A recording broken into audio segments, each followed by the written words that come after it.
you seen Star Wars?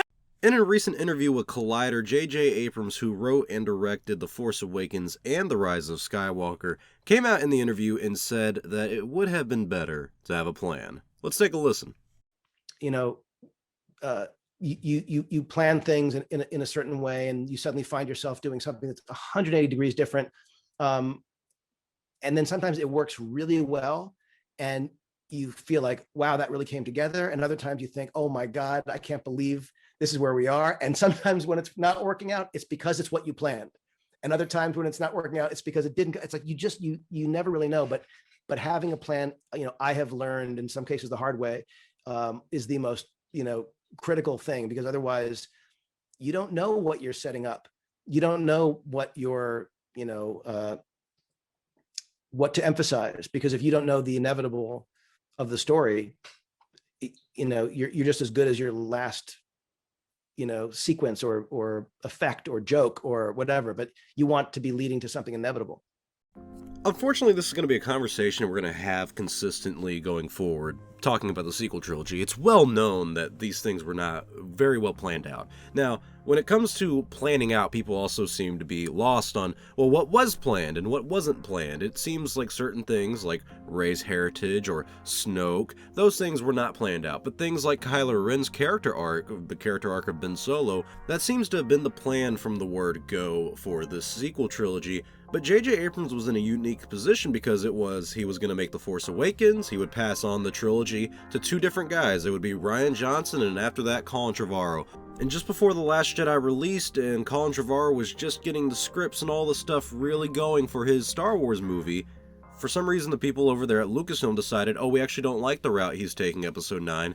Let's find someone else. Kathleen Kennedy had to convince JJ to come back, and he did. He came back, he finished the story, and it felt like a reaction to The Last Jedi, because JJ didn't have plans to do Episode 9. He apparently wrote outlines for Episode 8 and 9 that he gave to Rian Johnson and maybe even Colin Trevorrow. I don't think either of them knew about it or even read those, because Rian Johnson has also stated that when they approached him and whenever he started this, they didn't really have anything after The Force Awakens. But we just heard J.J. Abrams say that having a plan is pretty critical. It might be the most critical thing, because when you have a plan, you can kind of change what's going to happen, just a little bit, but at least you know where you expect the story to go. You kind of have an end goal in your mind, and we can use this example of Rey Skywalker, Rey Palpatine, Rey Kenobi, whatever Rey she was supposed to be. We all knew from the start of the trilogy, from The Force Awakens, the big question, the big thing for her arc was, who is she? Why is she so powerful? What's so interesting and important about her? Because that's what J.J. Abrams' film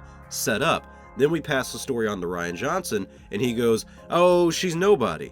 And then we get to Episode 9. If it would have been Colin Trevorrow's Episode 9, she would have been Rey Sloane or whatever. And then we get J.J. Abrams, and it's, oh, she's Rey Palpatine, but actually Skywalker. So them not having a plan for Rey Skywalker, for Rey specifically, is kind of clear. That's a big glaring problem for the sequel trilogy. I also like this opportunity that we have to listen to JJ kind of reminisce on making the sequel trilogy, when he talks about how things took a 180 in certain story departments and how parts of the story worked because they were planned, some parts of the stories didn't work because they were planned, and the unique aspect of being in those situations. That is part of filmmaking. You cannot plan everything to a T. The article even mentions something like Breaking Bad, where Jesse Pinkman was supposed to die off in season 1, but after Vince Gilligan saw that how much the character was working for the show, they kept him on. Those are good changes, but the changes did not happen to a pivotal character in the pivotal story like Walter White. Walter White still ended up becoming Scarface at the end of Breaking Bad. That's because they had a plan that they started with. Some things changed, some minor things changed, but it stayed consistent to what was planned out from the beginning.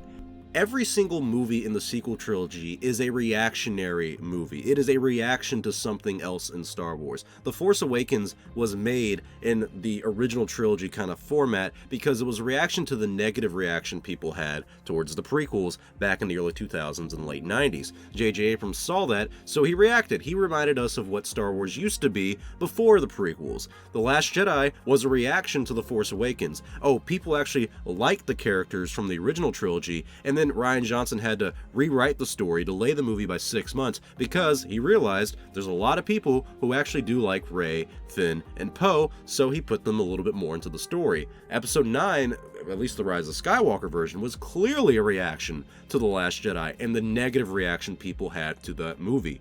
So that's what this entire sequel trilogy has been, just reacting to other things and trying to fix stuff in the past. And the sequels really should have gone their own way. It's kind of disappointing to look at these things, and hindsight's a bitch because we can always look back and say, oh, they should have done this, oh, they should have done that. But I think when we see J.J. Abrams in this interview, we're seeing a man reflect, look at his movies, and look at the Star Wars sequels and go, was that the best I could do? And I think internally he knows deep down, The Rise of Skywalker was not the best he could have done. And I think a lot of sequel fans could probably agree with the sentiment of the entire sequel trilogy. If you love the sequels, and I'm glad you like them, I'm not harping you for that, but I do want to ask you, do you really think that's the best they could have done? Because I asked the prequel fans the same thing about George Lucas when it came to the prequels. Do you really think that was the best he could have done? And if your answer is yes to both of those for the prequels and the sequels, then I'm happy for you. I'm glad you think that's the best they could have done, but I'll have to be honest, I look at this and I'm disappointed because I know they could do better. I know George could have done better with the prequels, but I know damn well that JJ could have done better with the sequels. And I'm not blaming it all on JJ, and I'm also not going to blame it all on Kathleen Kennedy, because both of them were put in a very unique situation that nobody was going to be able to handle. Imagine you become the head of a company, and then your boss comes up to you and says, hey, you got to make the Star Wars sequels, and you got 5 years to do it. The first one comes out in 2. Good luck, motherfucker. Yeah, that's a little daunting. That's a little scary. I understand not having a plan.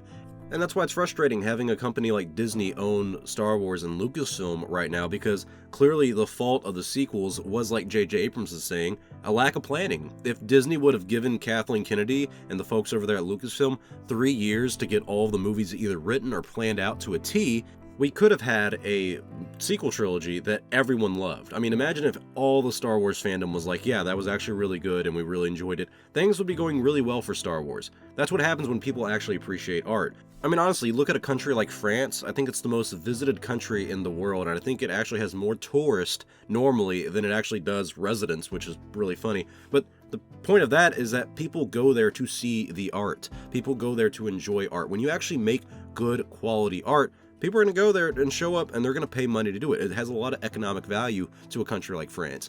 And when we apply this to Star Wars, we look at something like the original trilogy and go, hey, that came out 40 odd years ago, and we're still talking about it. We're still devoted to it because of how much people love and appreciated that art. But when it comes to something like the sequels, or even the prequels, if you will, there are a lot of people who look at that and go, that's not going to do enough to keep me around. Just because it's called Star Wars doesn't mean it has a story worthy of being in Star Wars. And now it seems like even J.J. Abrams is looking back at the sequel movies and going, I'm not really satisfied with it. I mean, even if you like the sequel movies, are you satisfied with what we had? Is this what you envisioned going into 2014 and 2015? I hate to say it, but I still stand by it. I think a lot of us look at the sequel trilogy and go, wow, was that really the best we could have done? Is that the best movies that they could have given us? I don't think so. But tell me your thoughts in the comment section below. What do you guys think about J.J. Abrams coming out and confirming that it would have been better to have a full-out plan for the sequel trilogy? Do you still like the sequels? Has your opinion on them changed at all over the past 2 years since they've been completely finished? Tell me your thoughts in the comment section below. Thank you all for watching. If you like this video, give it a like, give it a comment. It does help out the channel. If you enjoyed Star Wars Only, that is me, you can become an Only fan. Now, how do you do that? All you have to do is subscribe to the channel, hit that bell icon. You'll stay up to date on the latest news in Star Wars. I'm Star Wars Only. I'll see you all next time, and may the Force be with you always.